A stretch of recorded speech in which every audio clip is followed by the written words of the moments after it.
साधक संजीवनी अध्याय 6 श्लोक संख्या 32। आत्मोपमयेन सर्वत्र संपश्यति यो अर्जुन, सुखम वा यदि वा दुखम स योगी परमो मतः।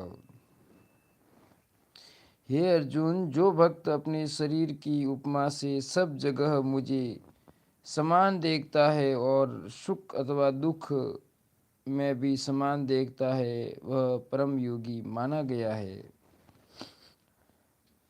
व्याख्या। आत्मोप्येन सर्वत्र संपश्यति यो अर्जुन। साधारण मनुष्य जैसे अपने शरीर में अपनी स्थिति देखता है, तो उसके शरीर के किसी अंग में किसी तरह की पीड़ा हो, ऐसा वह नहीं चाहता।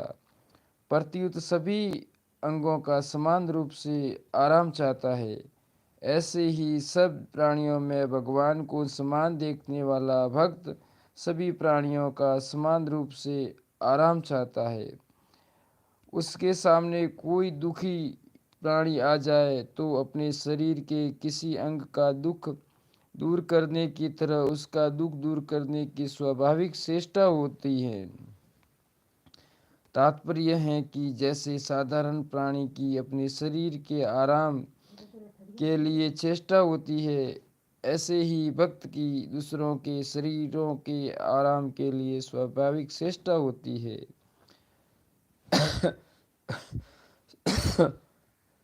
सर्वत्र कहने का तात्पर्य है कि द्वारा वर्ण, आश्रम, देश, वेश, संप्रदाय आदि का भेद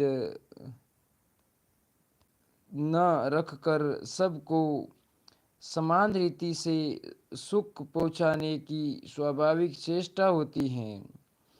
ऐसे ही पशु, पक्षी, वृक्ष, लता आदि स्थावर जंगम सभी प्राणियों को भी समान रीति से सुख पहुँचाने की चेष्टा होती है और साथ ही साथ उनका दुख दूर करने का भी स्वाभाविक उद्योग होता है।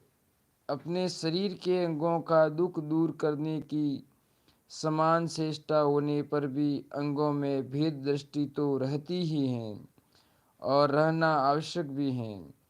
जैसे हाथ का काम पैर से नहीं किया जाता। अगर हाथ को हाथ सूज जाए तो हाथ धोने की ज़रूरत नहीं पड़ती, परंतु पैर को छू जाए तो हाथ धोना पड़ता है। अगर मलमूत्र के अंगों को हाथ से साफ किया जाए तो हाथ को मिट्टी लगाकर विशेषता से धोना, निर्मल करना पड़ता है। ऐसे ही शास्त्र और वर्ण आश्रम की मर्यादा के अनुसार सबके सुख दुख में समान भाव रखते हुए भी स्पर्श अस्पर्श ख्याल रखकर व्यवहार होना चाहिए। किसी के प्रति किंचित मात्र भी घृणा की संभावना ही नहीं होनी चाहिए। जैसे अपने शरीर के पवित्र अपवित्र अंगों की रक्षा नहीं होनी चाहिए। रक्षा करने में और उनको सुख पहुंचाने में कोई कमी न रखते हैं। वे भी शुद्धि की दृष्टि से उनमें स्पर्श अस्पर्श का भेद रखते हैं।